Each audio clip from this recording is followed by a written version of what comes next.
World War II, a time when darkness stretched across Europe, when the sound of life was eclipsed by the rumble of war. In the heart of the death camp of Auschwitz-Birkenau, where smoke spiraled up from the crematoria and hope seemed extinguished, one woman brought a different kind of note. Her name was Alma Rosé, once a rising star of Vienna, niece of the great composer Gustav Mahler, virtuoso violinist and conductor, then imprisoned, and then leader of the women's orchestra in Auschwitz. This is her story. Alma Rosé was born in Vienna on the 3rd of November, 1906, into musical royalty. Her father, Arnold Rosé, was concertmaster of the Vienna Philharmonic. Her mother, Justine Mahler, was the sister of the great composer Gustav Mahler. She grew up surrounded by music, rehearsals, symphonies, and the quiet discipline of genius. From an early age, her gift for the violin was unmistakable. Her tone was pure, her phrasing bold yet emotional. Critics in Vienna once wrote that she played with the fire of Mahler and the precision of her father. By her 20s, Alma had become one of the most promising violinists in Europe. She didn't just play, she led. In the early 1930s, she founded a pioneering women's touring orchestra, the Wiener Waltz Girls, at a time when female ensembles were still a rarity. Under her direction, they performed across Europe, blending technical excellence with charm and theatricality. Audiences adored her. She had charisma, discipline, and the unmistakable aura of someone destined for greatness. But the shadows shifted. In 1938, Austria was annexed by Nazi Germany, and suddenly her Jewish heritage turned from pride to danger.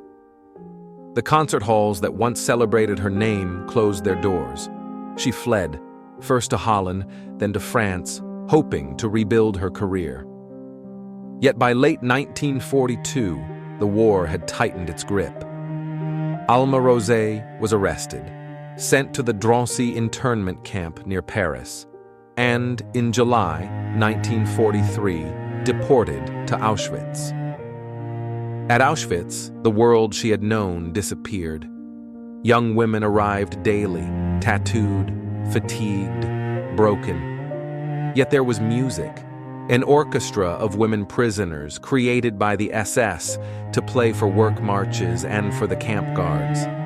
Alma Rosé, when recognized for her talent, was appointed conductor of this women's orchestra in August 1943. She demanded perfection, not for art's sake only, but for survival. She recruited as many Jewish girls as she could. She insisted on better instruments, wood floors, rehearsal time in terrible conditions. Under her strict leadership, the orchestra grew. Over 40 members, learning works by Mozart, Strauss, Liszt, music of hope amid extermination. Her logic was stark. If we play well, we live one more day. She used the privilege of the orchestra not simply to prolong her own life, but to grant many others a chance. She saved lives. For musicians who would otherwise have been sent to the gas chambers, she offered a lifeline. And in that place where screams and gunfire ruled the air, her violin cut through the darkness. Each note became a fragile act of defiance, a whisper of humanity that refused to die. For many prisoners, the sound of Alma's orchestra was not just music. It was a heartbeat, proof that beauty could still exist even in hell. Long after the war ended, survivors would remember it, that trembling, unbroken melody, as the sound of freedom itself, a voice that refused to be silenced. In Auschwitz, Alma Rosé's music became eternal. In April 1944, the wheels of war turned ever tighter. The women's orchestra played still, even as crematoria blazed. On the 2nd of April, 1944, Alma conducted a private SS concert. Days later, she was taken ill, fever, stomach pains, and on the night of the 4th to the 5th of April, she died under mysterious circumstances at Auschwitz-Birkenau. Her death remains a murky footnote in the horrors of the camp, but her legacy is not the detail of how she died, but that she lived with purpose, even until the end. The women she led survived. The music they made echoed across memory. In the shadow of the chimney stacks, in barracks built for death, music, beautiful, defiant, persisted. This is not a fairy tale. It is a true story. Alma Rosé, violinist, conductor, prisoner, savior. In Auschwitz, where the world was meant to end, she made music anyway.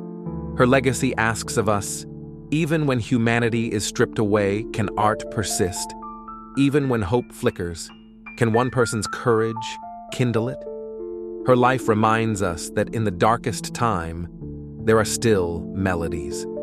Alma asked for no commission, only a violin, a note, a chance, to carry life into death's door and give others a moment to breathe. And though her bow fell silent long ago, her music still echoes through time. Her story will never be forgotten.